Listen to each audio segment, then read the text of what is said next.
అందరికీ వందనములండి.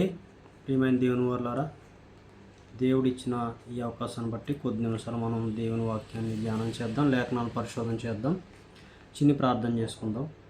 దేవా, స్తోత్రములు తండ్రి, సర్వోన్నతుడైన మా ప్రభువా, మీకు వందనములు తండ్రి. నాయన ఉదయకాల సమయంలో మీరిచ్చిన ఈ అవకాశాన్ని బట్టి మీకు వందనములు తండ్రి. ఏదైతే ప్రభువనైనా మమ్మల్ని ఈ భూమి మీదకు పంపించారో, మేము యథార్థంగా పరిశుద్ధంగా బ్రతికి మళ్ళీ మీ దగ్గరికి చేరాలన్నది మీ ఆశ కనుక తండ్రి, మేము దాన్ని నెరవేర్చి ప్రభువనైనా మీ వద్దకు చేరే భాగ్యం మాకు దయచేయండి.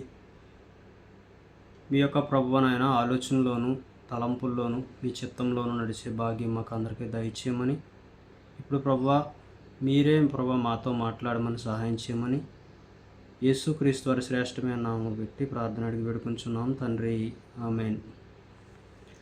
అందరికీ వందనములు. చాలామంది కొంతమంది ఇప్పుడు ప్రార్థనలో ఏమైనా అడుగుతారంటే, ప్రార్థన చేసినప్పుడు ప్రభువా మీ చిత్తం ఏంటో జరిగించండి, మీ చిత్తం ఏంటో నా పట్ల జరిగించండి అని ప్రార్థన చేస్తారు. కొంతమంది అయితే తమకు ఏదైతే కోరిక పెట్టుకున్నారో మనసులోనూ ఒక తలంపు, ఒక ఆలోచన కలిగి ఉంటారు కనుక ఆలోచన పట్టుకెళ్ళి ఎక్కడ పెడతారో దేవుని దగ్గర పెడతారు. ఇది ప్రభువా నేను పలానా పెద్ద గృహం కట్టుకోవాలనుకుంటున్నాను, మీ చిత్తం జరిగించండి. లేదంటే ప్రభువా నేను పలానా అమ్మాయిని లేదంటే అబ్బాయిని ఇష్టపడ్డాను, మీ చిత్తం జరిగించండి. కనుక ఇది ఏంటి? మన చిత్తం. మన చిత్తాన్ని పట్టుకెళ్ళి ఆయన దగ్గర పెట్టి మనం ప్రార్థిస్తున్నాం. మళ్ళీ దానికి ఏమని పేరు పెడుతున్నాం అంటే, మీ చిత్తం ప్రభువా, మీ చిత్తం ప్రభువా అని మనం ప్రార్థిస్తూ ఉన్నాం. మరి అసలు దేవుడి చిత్తం ఏంటి? దేవుడి చిత్తం ఏంటి అసలు అంటే, మనం ప్రార్థన చేసినప్పుడు ఒక మాట చెప్పారండి. ఏమని? మత్తయి సువార్తలో ఉంటుంది ఒక మాట, చూద్దామా. మత్తయి సువార్త 6వ అధ్యాయము 6వ వచనం. నీవు ప్రార్థన చేయనప్పుడు నీ గదిలోనికి వెళ్ళి తలుపు వేసి రహస్యమందున నీ తండ్రికి ప్రార్థన చేయము. అప్పుడు రహస్యమందు చూసి నీ తండ్రి నీకు ప్రతిఫలం ఇచ్చును. మరియు మీరు ప్రార్థన చేయనప్పుడు అన్యజనుల వలె వ్యర్థమైన మాటలో వచింపవద్దు అని ఒక మంచి మాట రాయించారండి దేవుడు. అంటే నువ్వు గదిలోకి వెళ్ళి మోకరించి ప్రార్థన చేసినప్పుడు నీవు అన్యజనులు ఎవరైతే ప్రభువుని తెలుసుకునే వాళ్ళు ఉన్నారో వాళ్ళకి తెలియక ఏం చేస్తారంటే, ప్రభువా నేను ఈరోజు వెళ్తున్నాను, నా పనులన్నీ జరిగించండి. లేదంటే నేను ఇల్లు కట్టుకోవాలనుకుంటున్నాను, ఇల్లు పని జరిగించండి. లేదంటే నాకు పలానా వాళ్ళు డబ్బులు ఇవ్వాలి, వడ్డీ డబ్బులు, అవి ఇచ్చేలా చూడండి. ఇవన్నీ ఏంటంటే దేవుని తెలుసుకోలేని వాళ్ళు చేసేటువంటి యొక్క ప్రార్థనలు అన్నమాట. దేవుని గురించి జ్ఞానం లేనటువంటి వాళ్ళు చేసేటటువంటి ప్రార్థనలు. అందుకే అంటున్నారు ఆయన, మీరు అన్యజనుల వలె వ్యర్థమైన మాటలు మాట్లాడొద్దు, అలాగే విస్తరించి మీరు ప్రార్థన చేయకండి. అలాగే చూడండి, విస్తరించి మాట్లాడటం వలన తమ మనం వినబడినని వారు తలంచుచున్నారు. నేను ఎంత ఎక్కువైతే మాట్లాడతానో, నేను ఎన్ని కోరికలు అయితే కోరుకుంటానో అన్నీ దేవుడు నెరవేరుస్తారని వాళ్ళు అనుకుంటారంట. కనుక నువ్వు అలా చేయొద్దు. నీ ప్రార్థన చేసినప్పుడు నీ చిత్తాన్ని పట్టుకెళ్ళి దేవుడి దగ్గర పెట్టొద్దు. అసలు మరి దేవుడి చిత్తం ఏంటి చూద్దాం. దశలోనికలకు రాసిన పత్రిక ముందుగా 1వ కొరింథీలో చూద్దామండి. 1వ కొరింథీయులకు రాసిన మొదటి పత్రిక 12వ అధ్యాయము. కొరింథీయులకు రాసిన మొదటి పత్రిక 12వ అధ్యాయము 18వ వచనం చూడండి. అయితే దేవుడు అవయవముల్లో ప్రతి దాన్ని తన చిత్త ప్రకారం శరీరంలో ఉంచెను. అవన్నీ ఒక్క శరీరం అయితే శరీరం ఎక్కడ? అవయవములో అనేకములైనను శరీరం ఒక్కటే. చూడండి, దేవుడు అవయవములలో ప్రతి దానిని తన చిత్త ప్రకారము, తన చిత్త ప్రకారం అంటే అంటే నీవు గుండె గుండె నీవు ఏం చేయాలి? రక్తం పంప్ చేయాలి. ఊపిరితిత్తులు నీవు రక్తాన్ని శుద్ధి చేయాలి, ఆక్సిజన్ని సరఫరా చేయాలి. చేతులు నీవు ప్రతిదానికి ఉపయోగపడాలి. కళ్ళు చూడాలి, నోరు మాట్లాడాలి. ఇవన్నీ ఎలా పెట్టారంటే ఆయన తన చిత్త ప్రకారం, అది ఆయన ఏదైతే చెప్పారో దానికోసం వీటిని నియమించారు. అంటే తన చిత్తాన్ని నెరవేర్చడానికి తన చిత్తాన్ని శరీర అవయవాలు కూడా నెరవేరుస్తున్నాయి. ఈ సృష్టి కూడా తన చిత్తాన్ని, దేవుని చిత్తాన్ని నెరవేరుస్తుంది. ఎలాగా? నువ్వు గాలి, వర్షం కురువు, సమయానికి వర్షాలు రావడం, ఇవన్నీ ఏంటంటే దేవుని చిత్త ప్రకారం అన్నీ చేస్తూ ఉన్నాయి. మన శరీరంలో అవయవాలు కూడా తన చిత్త ప్రకారం పలానదానికి పలానది ఉపయోగపడాలని అని ప్రతి అవయవాన్ని తనకి ఏదైతే అనుకున్నాడో దానికోసం అవన్నీ నెరవేర్చడానికి తన చిత్త ప్రకారం అవయవాలన్నిటిని నిర్మించాడు. అవయవాలన్నీ కూడా అవే పనిచేస్తున్నాయి. అందుకే దేవుడు ఏమంటున్నాడంటే, నీ హృదయం అన్నిటికంటే ఘోరమైంది, దాన్ని జాగ్రత్తగా చూసుకో. వీటన్నిటిని నాశనం చేసేది ఏంటంటే నీ యొక్క హృదయం. హృదయం అంటే మాంసపు గుండె కాదు, అంతరంగిక హృదయం. అందుకే మీ యొక్క అవయవంలో దేవునికి ఆలయమై ఉన్నాయి. మీ దేహం దేవునికి ఆలయమై ఉంది. మీకు తెలుసు కదా, దేవుని ఆలయాన్ని ఎవడ పాడు చేస్తారో వాడు దేవుని నాశనం చేస్తారని వాక్యం సెలవిస్తుంది. కనుక అవన్నీ దేవుని చిత్తాన్ని నెరవేరుస్తున్నాయి. చిత్తం ఏంటో వాటికి తెలుసు. మరి ఇప్పుడు చూద్దాం, దెస్సలోనికలకు రాసిన పత్రిక 4వ అధ్యాయము 3వ వచనం. 4వ అధ్యాయం 3వ వచనం. మీరు పరిశుద్ధులగుటయే, అనగా మీరు జారత్వమునకు దూరంగా ఉండుటయే దేవుని చిత్తము. మీలో ప్రతివాడును దేవుని ఎరగను అన్యజనుల వలె కామాభిలాష ఎందు కాక పరిశుద్ధత ఎందును ఘనత ఎందును తన ఘటమును ఎట్లు కాపాడుకొనవలనో అది ఎరిగి ఉండుటయే దేవుని చిత్తము. ఇంకా ఇటువంటి మాటలు చాలా ఉన్నాయి. సువార్త ప్రకటించాలని దేవుని చిత్తము, దేవుని కోసం మీరు బ్రతకాలనేది దేవుని చిత్తము. ఇటువంటి మాటలు చాలా వ్రాయబడ్డాయండి ఇందులో. ఆయన చిత్తం అన్నమాట. ఇవన్నీ కూడా ఆయన చిత్తం.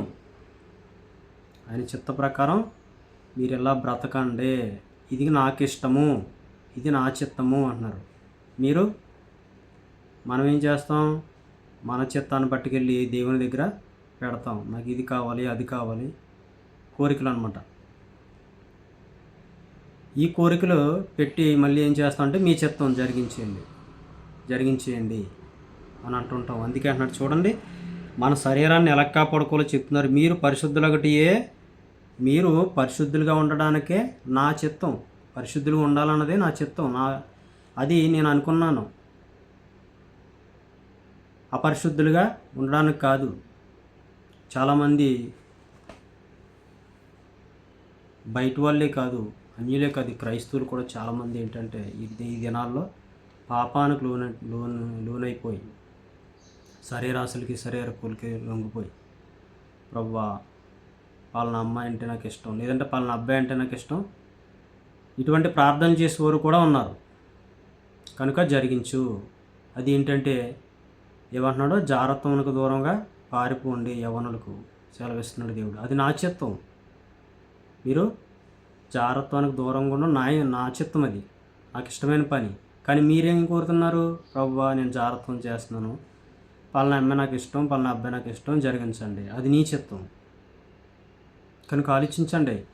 మనం ఏమనుకుంటున్నాం అంటే మన కోరికలను దేవుని దగ్గర పెట్టి ఇది దేవుని చిత్తం అని మనం అనుకుంటున్నాం. కానీ దేవుడి చిత్తం ఏంటో చెప్తా ఉన్నాడు అనమాట ఆయన.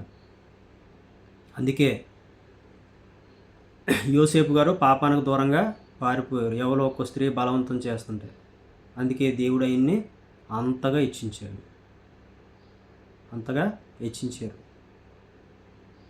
చూడండి ప్రియమైన దేవుని వారలారా, మన కోరికలను పట్టుకెళ్ళి దేవుని దగ్గర పెట్టి ఆయన చిత్తం అంటాం కాదు, కానీ ఆయన చిత్తం ఏంటో మనం తెలుసుకోవాలి. చాలామంది ఏంటంటే బైబిల్ చదవకుండా ఏం చేస్తారంటే ప్రార్థన చేస్తారు. మీ చిత్తం ఏంటో బయలుపరచు, చిత్తం ఏంటో బయలుపరచు, చిత్తం ఏంటో బయలుపరచు అంటే దేవుడు ఆల్రెడీ బయలుపరిచి ఉంచాడు జీవగ్రంథంలో, నీ కోసం, నా కోసం, మనందరి కోసం. ఇది నాయన నా చిత్తం. నువ్వు యథార్థంగా బ్రతకాలి, పరిశుద్ధంగా బ్రతకాలి, నా సువార్త ప్రకటించాలి, మళ్ళీ తిరిగి నా దగ్గరికి చేరాలి. అది ఆయన చిత్తం. కానీ నువ్వేంటి, పలానా ఇల్లు కట్టాలి, పలానా ఊళ్ళు నాకు ఇష్టం, పలానా ఊళ్ళని ఇచ్చి పిలిచి, ఇది పలానా ఊళ్ళు భార్య ఉండగా భర్త ఉండగా పలానా ఊళ్ళు అంటే ఇంకా ఇష్టపడుతున్నాను నేను, వాళ్ళని నాకు దగ్గర చేయి. ఇటువంటి ఏ దేవుని చిత్తం కాని ప్రార్థనలు కాదు, దేవుని చిత్తమైన ప్రార్థన కాదు.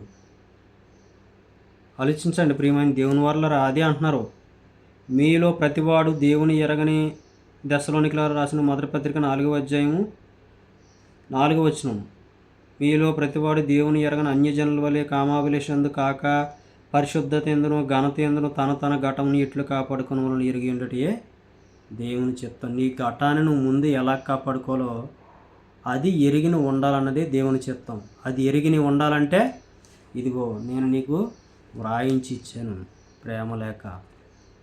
నేను ఎంతో ఇష్టంగా వ్రాయించి ఇచ్చాను నీకు ఒక లేఖ. ఆ లేఖ చదువు నాయనా, నా చిత్తం ఏంటో నీకు అర్థమవుతుంది. ముందు బైబిల్ చదవాలి, మనం జీవగ్రంథాన్ని పరిశీలించాలి. అందుకే అంటున్నాడు కీర్తన గ్రంథంలో మొదటి కీర్తనలోనే అంటారు, దుష్టులు ఆలోచించుకున్నాడొక, పాపుల మార్గం నడవక, అపహాసకులు కూర్చుని చోట కూర్చుండక, యెహోవా ధర్మశాస్త్రమును ఆనందించు దివారాత్రులు దాన్ని ధ్యానించేవాడు ధన్యుడైపోతాడంట, ధన్యుడవుతాడు. ప్రతిరోజు పఠనం చేయాలి జీవగ్రంథాన్ని, అందులో లేఖనాలను పరిశోధించాలి, పరిశీలించాలి. ఏం రాయించాడో దేవుడు తెలుసుకోవాలి మన కోసం. ఆయన చిత్తం ఇందులో ఉంది కనుక మనం జీవగ్రంథాన్ని పరిశీలించి మనం బ్రతకాలి. మన కోరికల్ని, మన ఆశల్ని, మన తలంపుల్ని దేవుని దగ్గర పెట్టేసేసి ప్రార్థించేసి ఇది ఆయన చిత్తం అంటాం కాదు. ఆయన చిత్తం ఏంటో ఇందులో రాయించారు కనుక తెలుసుకోవాలి.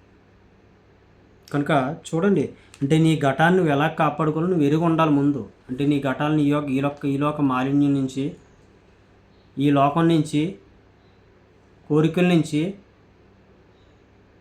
ఈ లోకంలో పుట్టే ఆశల నుంచి, ప్రతి ఒక్క దాని నుంచి నీ ఘటాన్ని నువ్వు ఎలా కాపాడుకోవాలి, నీ శరీరాన్ని ఎలా కాపాడుకోవాలి ఎరిగి ఉండటయే అది దేవుని చిత్తం.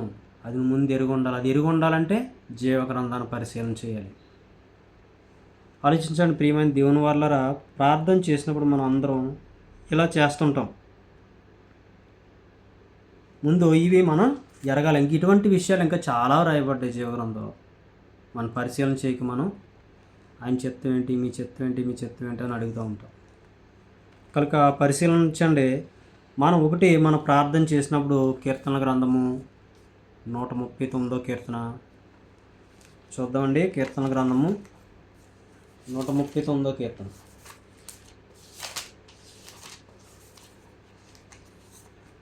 తీద్దాం కీర్తన గ్రంథము 139వ కీర్తన